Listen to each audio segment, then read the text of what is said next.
Meow, the Death Curse Society back on the air. It's Zig Zag in the chair, bringing you a Zig Zag Zone double feature. What is that? What the fuck is that? And that's a fair question. Basically what I'm doing here, it's been pointed out that I've talked about movies I love but never did a Zig Zag Zone on them. Here's why. The content, the length, the scenes involved maybe just weren't enough to warrant a full episode. So I got to thinking, how can I do this? How can I tribute the movies I love, but not give people a 3-minute show? The double feature. Hell, if we get the opportunity and need, we'll do a triple feature. Oh yeah, I'll do it, man. Before we get started, I want to mention, if you haven't already, please hit YouTube, subscribe, hit that notification bell. That's how we stay alive, and that's how you get this stuff in your face first. There's other ways too, and I'll get into that right now. DeathCurseSociety.com. Get out there. You can see everything we got going on in horror. We've got the release dates for movies. We've got the cons on there. All of our past episodes and content is there. And also the DCS store. Man, they have everything there. We got everything here from a little eye Joe to damn if I know. Yeah. Check out our exclusives, man. We got some big-time artists doing exclusive work for the Death Curse Society. And the shit is just killer. Also find the details how you can become an exclusive member. Several tiers to fit your wallet. Lots of perks involved. Early release stuff. Exclusive t-shirts and merch that nobody else will get unless they join the club as well. Check it out. DeathCurseSociety.com. Everything you need in horror, it's right there.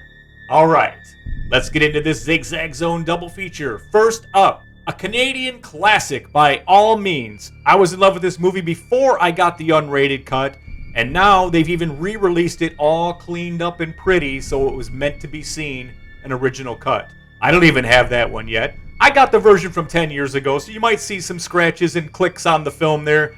I just think it adds to the charm. Yes, George Mihalka set out to make a slasher, and did you know this film was originally titled The Secret? But with all the success of Black Christmas, Halloween, Friday the 13th, and the movies of the like starting to come that way in the holiday sense, they figured, what the hell, let's go for it. And I think they delivered a fine Valentine's Day tribute in the slasher genre. So let's get into it, man. It's My Bloody Valentine, the 1981 version, on the Zig Zag Zone.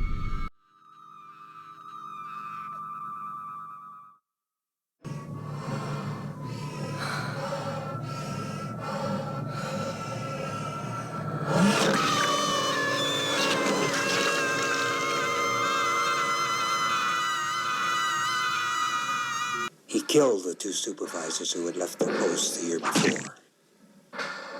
Then he cut out their hearts and stuffed them into heart-shaped candy boxes. That night at the dance, he found the boxes, blood dripping out the sides.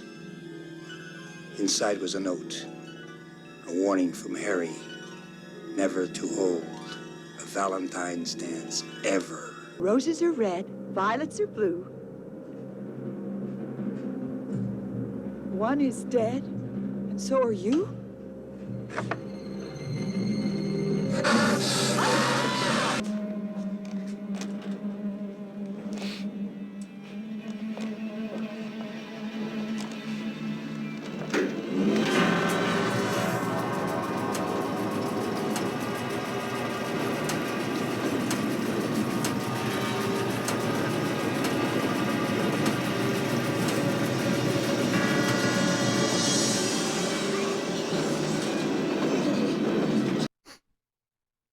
Beef jerky, anyone? Step into a slip jam. Oh, yeah! Damn kids, I'll show them. Piss on Harry Warren, will they? Well, I'll give them a scare they'll never forget.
a good job.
Please!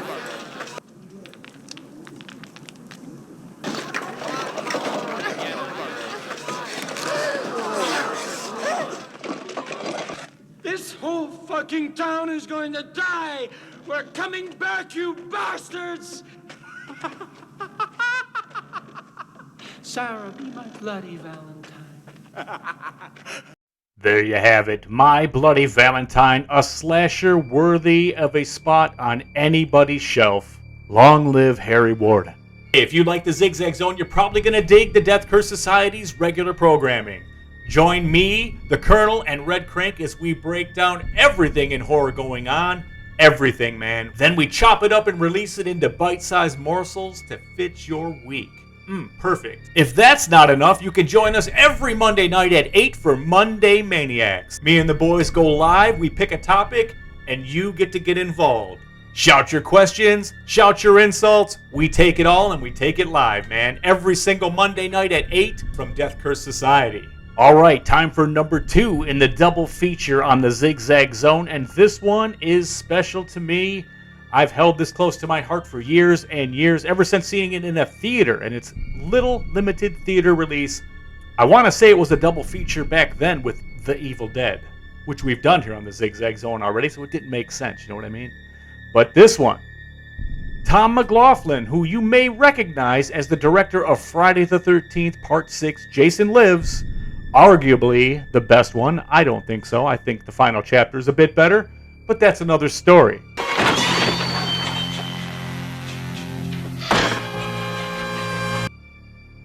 This is Tom's first shot at a mainstream horror film. A lot went into getting it together. The actual version that made it out to theaters wasn't the version they intended you to see. It had some differences, and we'll talk about those differences after we check the scenes out. But we're going to get into it first. Film number 2 of the double feature, Tom McLaughlin's One Dark Night.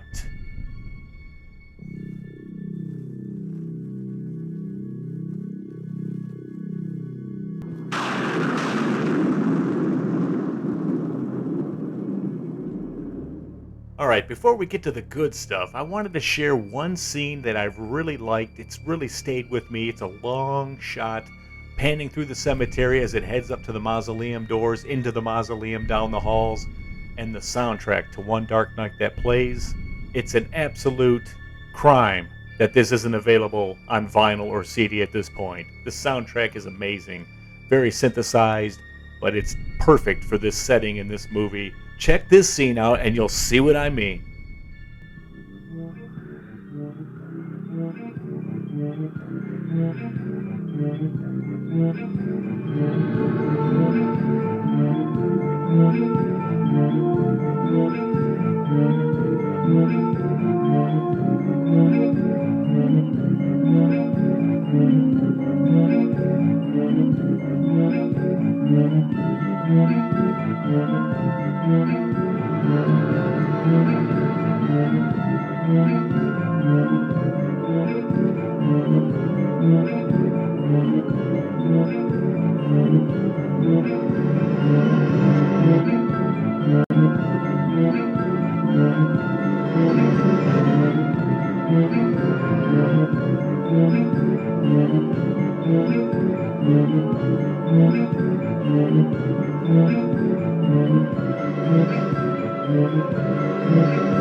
Okay, as you know on the Zig Zag Zone, we don't really stick with the plots or the storylines, but here, a little bit of setup's going to be required as I cut right to the good stuff in the movie, so I'm going to set you up right here.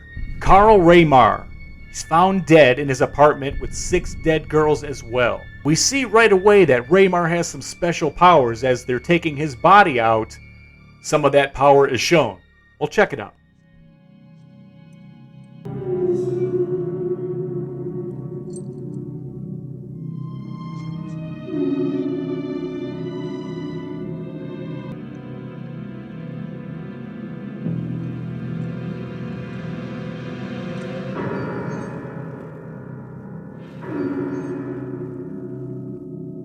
Arnold, give me a hand. Yes, sir.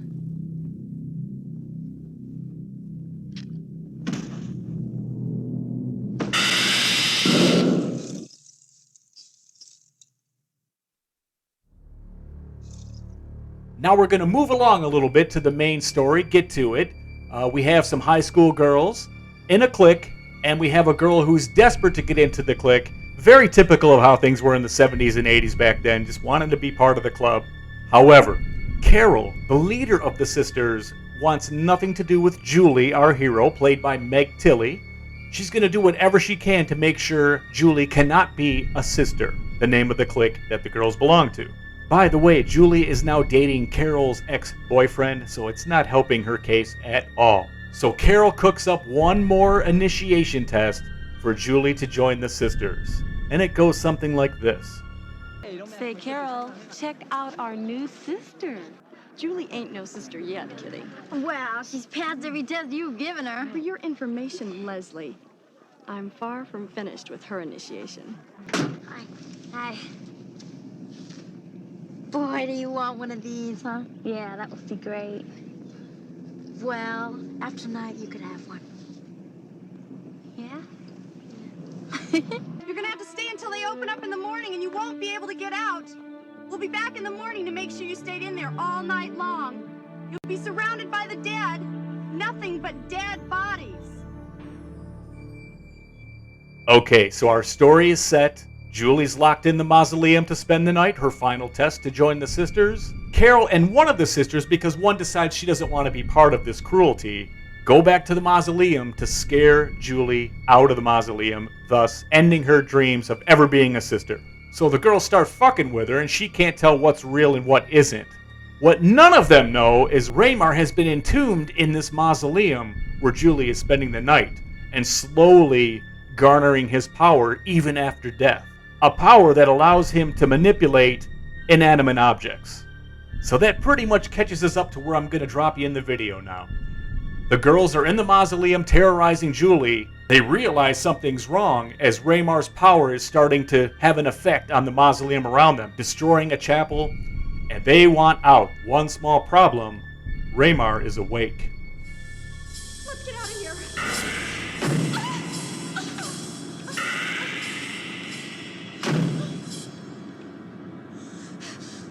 Let's try to get out the front door.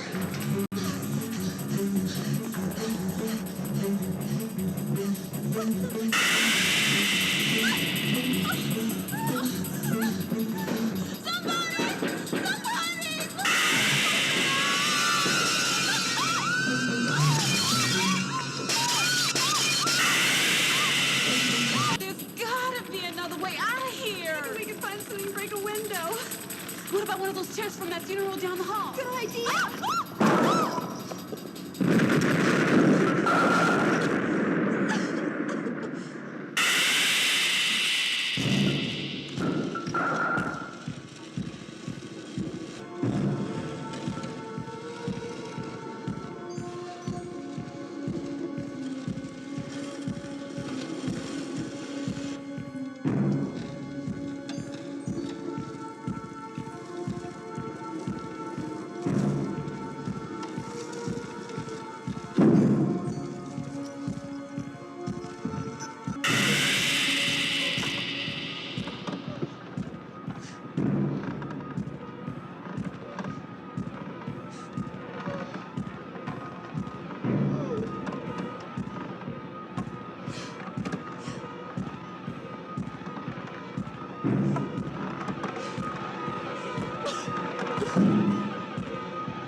You know, this movie takes a while to get going, but when it hits that final act, man, boom! That's what it's all about, and it's memorable. Tom Berman, one of the men responsible for the beautiful corpses in this film. You should remember him, as he was also the main guy on My Bloody Valentine. Props to you, sir. Fucking fantastic. The thing with these corpses, I think what really works, as opposed to like any other zombie you see that's around, they're not real people, they're just props. They're stuffed dummies. Therefore, they look dead and lifeless, and it just makes it all the more terrifying when the shit starts going down. Tom's original ending was way different from what we got in the actual theatrical release. Carol and Kitty escape the pile of bodies they're in, but in their weakened state are entombed for all eternity in the mausoleum. We never got to see that. Also, Julie's actually getting drained from Raymar before being rescued at the very end. In that cut, as they're leaving the mausoleum, Julie turns to the camera, much like Michael Jackson in Thriller, has cat-like eyes that let you know that whatever was in Raymar has now passed on to Julie, which would have been a little more ominous of an ending, but I'm okay with that, because what we did get was cool too, with the camera ending on the toothbrush, and then that one last jump scare with the zombie falling. Totally fine, man. So there you go, that's the double feature on the Zig Zag Zone, My Bloody Valentine, One Dark Night, two classics from the early 80s that you need on your shelf. I'm Zig Zag for the Death Curse Society. We've got more stuff coming. Join us for the regular shows and Monday Maniacs. Visit deathcursesociety.com, like and subscribe, and hit that notification bell on YouTube, and you'll be DCS. Until next time, I am Zig Zag. This is Death Curse Society. DCS out.